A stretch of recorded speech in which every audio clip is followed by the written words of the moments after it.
Discuss करेंगे confession का concept Indian Evidence act से, और हम साथ में भारतीय साक्ष्य अधिनियम में जो कन्फेशन के सेक्शन नंबरिंग में चेंजेस आए हैं उन्हें भी देखेंगे।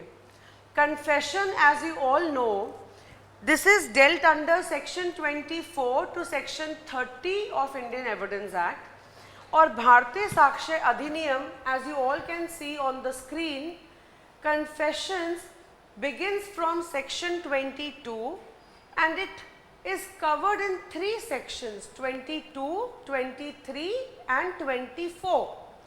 तो इंडियन एविडेंस एक्ट में पहले section 24, 25, 26, 27, 28, 29 and 30, these 7 sections dealt with confession. लेकिन अब आप देखिए यहाँ पर, यहाँ 3 सेक्शंस में पूरा ये 7 सेक्शंस का कॉन्सेप्ट डेल्ट है। And how, I will just explain it to you.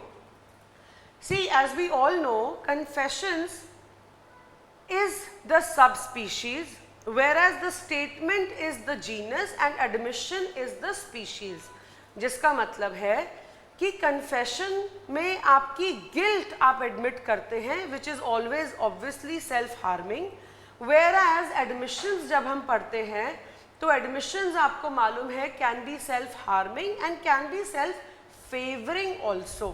Correct, general rule यही कहता है कि सेल्फ हार्मिंग एडमिशंस रेलिवेंट हैं लेकिन सेल्फ फेवरिंग एडमिशंस रेलिवेंट नहीं है, but then we can see the exceptions there under section 21 of Indian Evidence Act. यहाँ पर आप देखिए, कन्फेशन की जब हम बात करते हैं section 24 of Indian Evidence act में, वहाँ पर कन्फेशन जो दी जा रही है that is under threat, inducement and promise.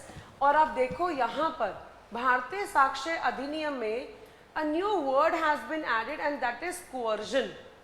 Coercion has the same meaning which is there under section 15 of Indian Contract Act, और यहाँ पर दी हुई कन्फेशन भी इररेलेवेंट है if that inducement, threat, coercion और promise moves from a person in authority. लेकिन section 22 के proviso में, विच वाज अर्लियर सेक्शन 28, यहाँ पे लिख दिया गया है कि अगर वो इंड्यूसमेंट, थ्रेट, कोअर्जन और प्रॉमिस का एलिमेंट खत्म हो जाता है तो वो कन्फेशन रेलेवेंट हो जाएगी। Then again in the proviso, see section 22 के proviso में section 29 of Indian Evidence Act has been incorporated, which talks about extrajudicial confession.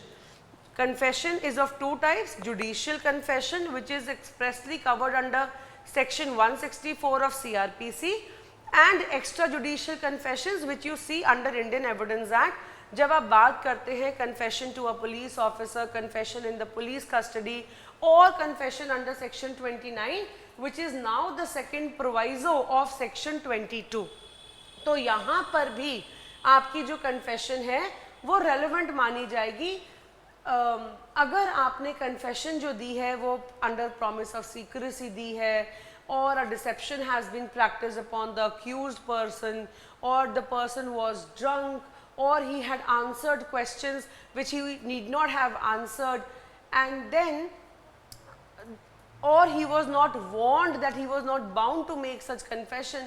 तो आप देखिए यहाँ पर आपको डिफरेंस नज़र आएगा सेक्शन 164 ऑफ CRPC से, जहाँ पर ये मैजिस्ट्रेट की ड्यूटी है कि उन्हें वार्न करना होगा before the confession is recorded of the accused that the confession will be used against the interests of the accused, right.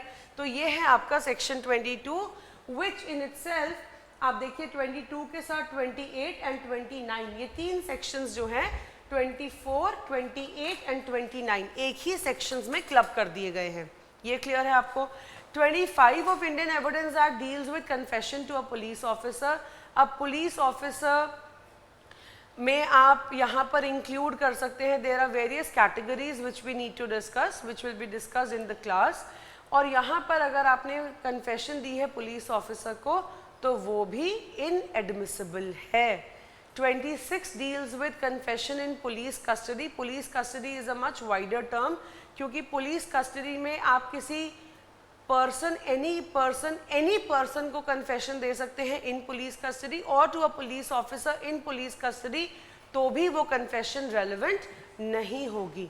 So these are some of the important points with respect to confession, and I will continue the discussion on confession in the next class. Thank you so much.